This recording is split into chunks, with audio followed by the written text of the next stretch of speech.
This is the Global Podcast Network, where executives and professionals connect, share, and inspire.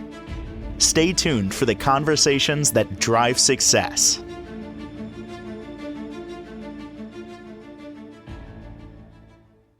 Hi, welcome to the show. Hi, This is an amazing show by the water. Sabrina Clark, I say know. hello, introduce yourself.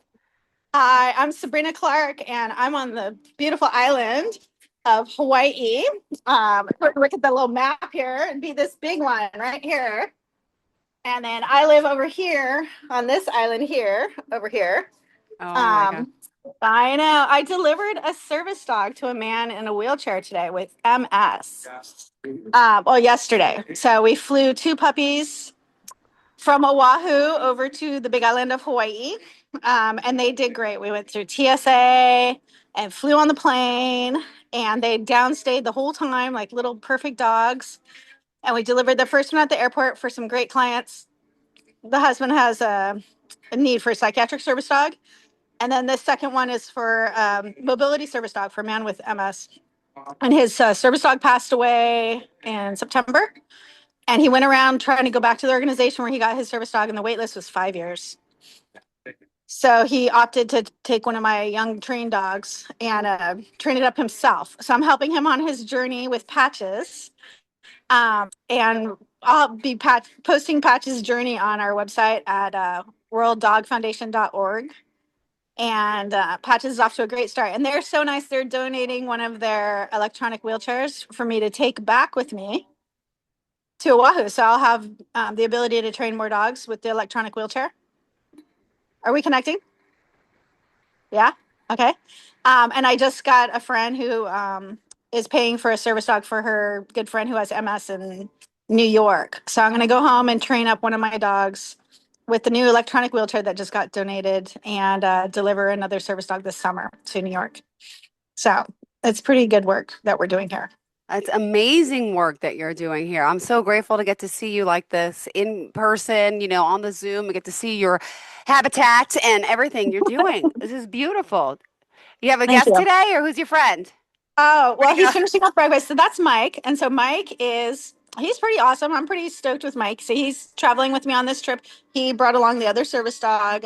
He is looking to manage my business when I'm away. And he's coming with me to the dog trainer retreat that we're doing at puravitapop.com. We're leaving for Costa Rica on Friday. And so we're going to be spending a week with other dog trainers and discussing kind of the politics and the ins and outs of dog training while we're having a great time in Costa Rica. So I'm really looking forward to our time together. Oh my goodness, this is I know. great. What else? Go ahead. You I could know. just show me your view and talk. It's perfect. It's on the other side of the shopping center, you can see the ocean. I'm going to put it up. You can barely see it off in the distance. Anyhow, the water here in Kona is beautiful, and it's a lovely island. Oh, I found the ocean over here. I'll take you guys over here. And I haven't spent much time on this part of the Big Island. I did look at living on the Big Island many years ago. Oh, I found the view. Okay, are you guys ready for this? Yeah, Okay, get ready. Here it is. I'm ready. Oh my, beautiful. Isn't that so pretty? It is really so pretty. Thank you for sharing. Wow. That's okay. I'm gonna make that my backdrop now. There we go. The palm tree. Yeah, There, it's like you don't need a yeah, fake one like I do.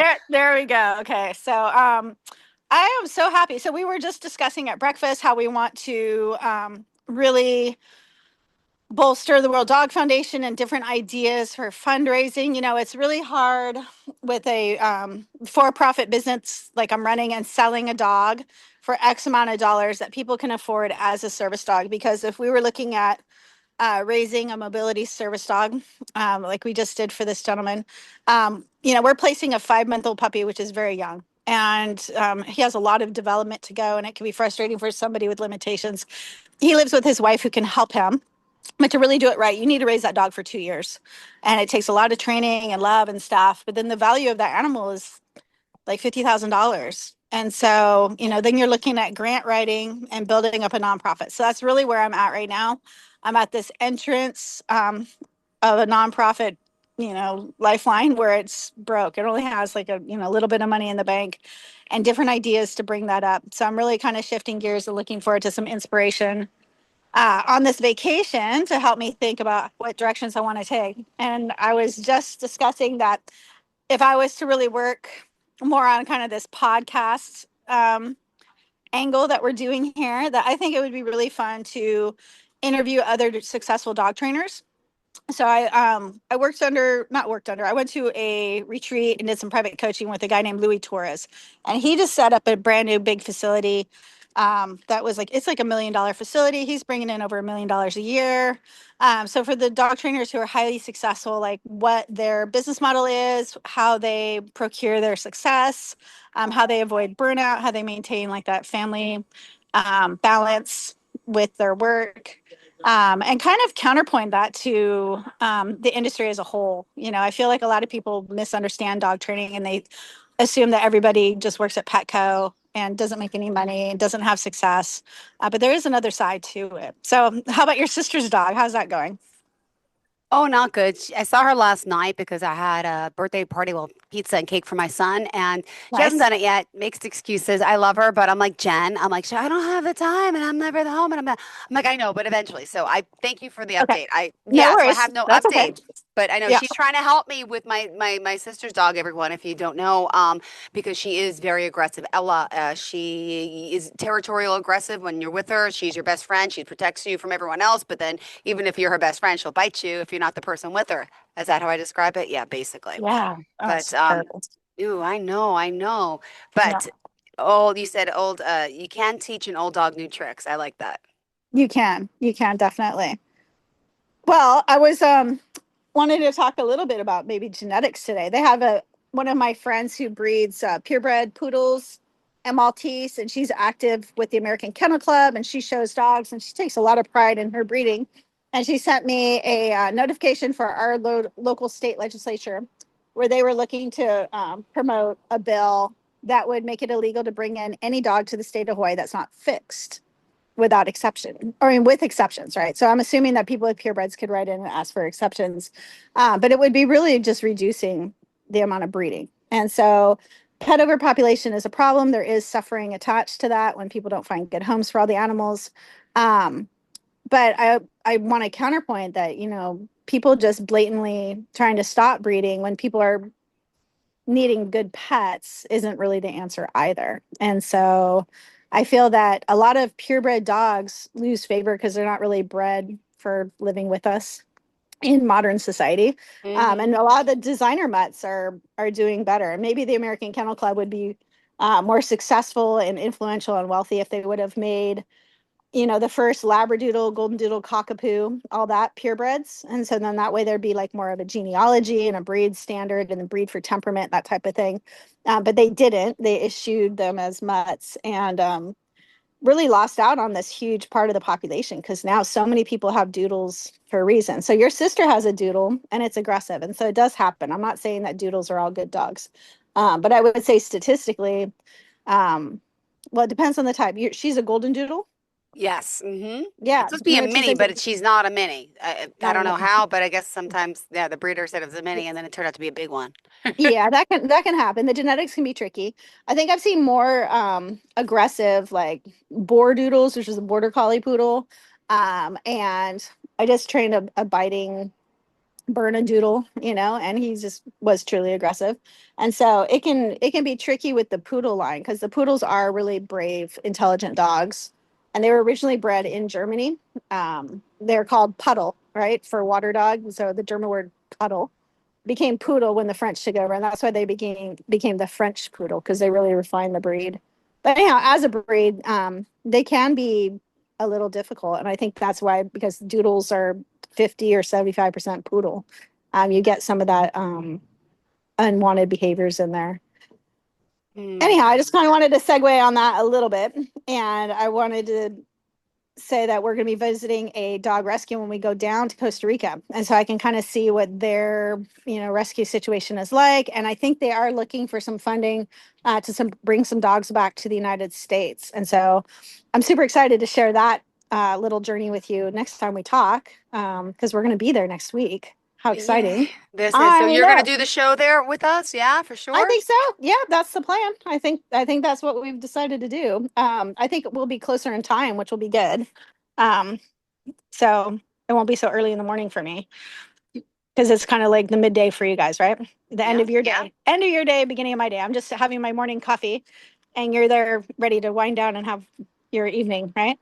I love it. There you go. Love it. Thank Yeah. you so much. My goodness. Well, Yeah.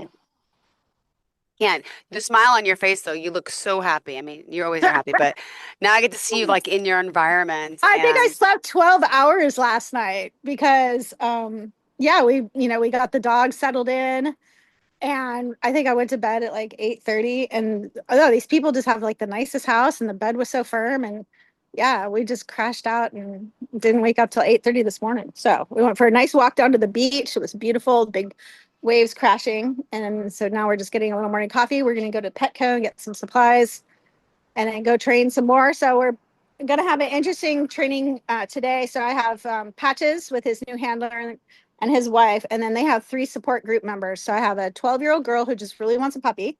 And then we have a nice woman who used to be a special ed teacher who sadly lost her husband and is looking for more outreach with her, social circle. And then a third gentleman who sadly just got attacked by a shark recently. It had oh like my gosh, stitches. He really? was trying to save the shark. He was entwined in fishing line. And so he's down there, getting the shark untwisted.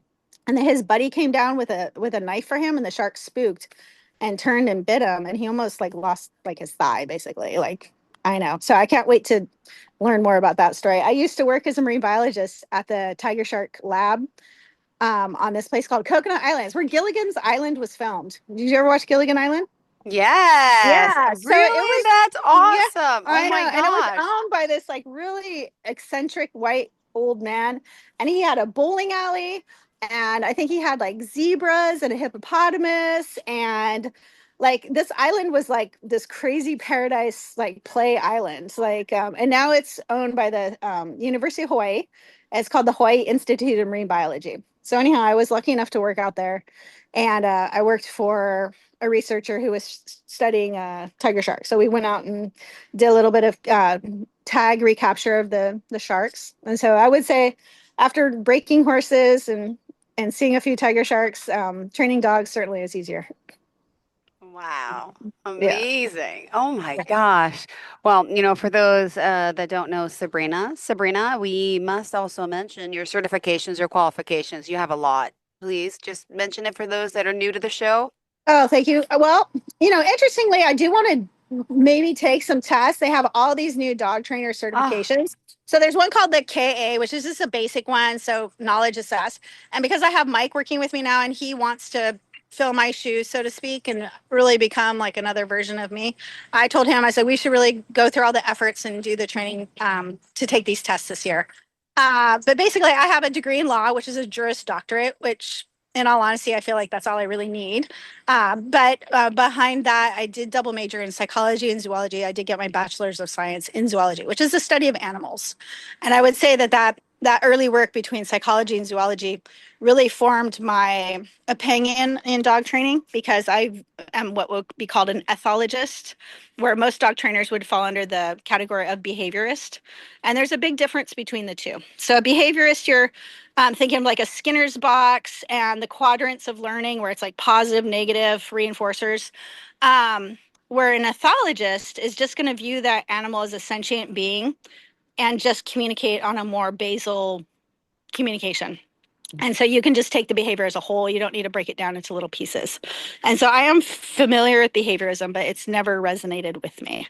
So I don't know. That seems a little big in the words, but it just seems like a simpler way of training where you just interact with the animal with expectation and then just read where they're at and then modify your cues accordingly instead of just having like a set repetition of praise, praise, praise, praise, praise, absence of praise, absence of praise, praise, praise, praise, in order to get the behavior. So you can do both. You can get dogs trained or any animal trained both ways.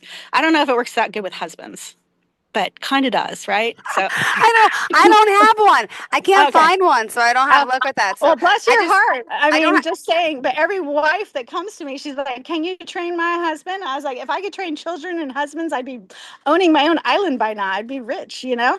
Yeah. But all of training really is you praise the good stuff. This could work with anybody, right? Somebody's doing something you like, you praise them, let them know, oh, I love that. And they're doing something that crosses a boundary, mark it. Be like, boom, boundary. Don't like that. And if they're not crossing a boundary, but you don't really like it, neutral, no feedback. And then just wait for that praising behavior or whatever to come forth. And then you can just praise that. And so that's kind of the truth for training anyone at anything is you just really want to guide the praise because we all want to do the right thing. Mm-hmm. Yeah. Yeah. Well, any tips for us today at home with our animals? I mean, anything else that you want to share? I mean, Okay. Well, I would say, like, for all you sad people who aren't looking at the ocean and the sunshine, it's cold out there. So I would say a lot of dogs are probably getting a little bit, uptight with the weather. My sister lives in northern Michigan. She sends me some videos. I'm just like crying, looking at like how cold that is. I was like, and your dog goes out there for like 4 seconds, takes a piss, and runs back in the house, right? So what do you do if you have like a puppy or an active dog? So I'm not a big proponent of like the treadmill because I can just run my dogs outside all year. But I would say for those of you who have a dog that's kind of naughty and they're living where it's, snowing or cold or you're unable to get out, you really do need your dog to get some exercise. So if you have like a long hallway and you can play fetch, that's great. That's you and the dog interacting, especially if you build obedience into it. So you could do sit, down, stay, throw the ball, fetch, bring it, drop it, right? So there's like a lot going on in there and you're playing with the dog, but you're controlling it. You're building that impulse control. And that way you can kind of translate it to where, you're at the park in the summer and there's a duck, right? And you can be like down, stay. And your dog will still stay because you have practiced that down stay all winter playing fetch, right? And so I would highly recommend that as my first choice. I wouldn't even mention treadmill, but treadmills are for the lazy people or the really, really hyper dogs. So some people have a dog that, teaching the game fetch just isn't their thing for whatever reason. Maybe the dog just doesn't fetch or they don't like it. I don't know why you don't like it. If you don't want to touch the slimy ball, they have the chuck it tool where you can pick it up and throw it with a chuck it tool. Or maybe you have like a super small house and you just really can't play fetch. I do not recommend laser chasing like we play with cats for dogs. I think it makes them totally neurotic. I've never met a dog that came through my program that had that laser chasing with like, and then it becomes like chase aggressive. Really hard to fix. So I would say I don't recommend the laser chasing. I don't like the lure pools, kind of like a cat toy, had the stick with the string with little feathers. So they make these for dogs now, but basically all you're doing is bringing out the wolf in them, right? So if you think about a wolf, it's hunting, it's grabbing feathers, it's chasing. And sure, a lot of dogs were bred to hunt as well, but unless you're specifically training a dog to like grab pheasants out of the air, which truthfully, when we train dogs to go after birds, we didn't want them tearing them to shreds. So there's like a bunch of backwards training in the lure pool, in my opinion. I don't like it at all. I think it's ridiculous. And the same thing with tug of war. Tug is fun. Dogs, and it's like as a child, I love tug of war. That's so good. But you're bringing out the wolf in your dog. And once you bring out that kind of like that strong, toothy behavior with growling, you are inviting that into your home. And so then it could happen where you drop a chicken bone and your dog grabs a chicken bone and you go to grab it. And then what's it going to do? And so your chance of getting food aggression with a dog that plays tug, I think, can increase. And so I would say it's great for people who know what they're doing and are training for sport. I think it totally has a place for police dogs and Schutzhund training. I'm not trying to criticize any of those people. I think they're doing what they're doing just fine. I'm just talking about your average pet owner who wants to play with their dog. Fetch is the way to go. It takes a lot of work, but you're teaching obedience first. So heel, sit, down, stay, get all that groovy, good stuff going. Then throw the ball and start working on that fetch. And then you can teach your dog the names of different toys. So you can throw out, say, the red ball and the blue ball. And even though dogs don't see colors the same way we do, they can learn which is which, or you can have one that's like striped or whatever, and start naming them what they are. And so dogs can learn, like, I don't know, depending on the dog, we'll just say 20 to 400 words. So the really smart dogs can be absolutely brilliant. There's this really interesting study of this guy who had a border collie, and he has like this huge mound of toys. And the scientists watched him and he would say, go get the brown bear, go get the green ball. And the dog would go into this huge pile of toys and pull out each toy appropriately. And so the Border Collie is at the top of the list for intelligence, but many other breeds are able to do that type of thing as well. And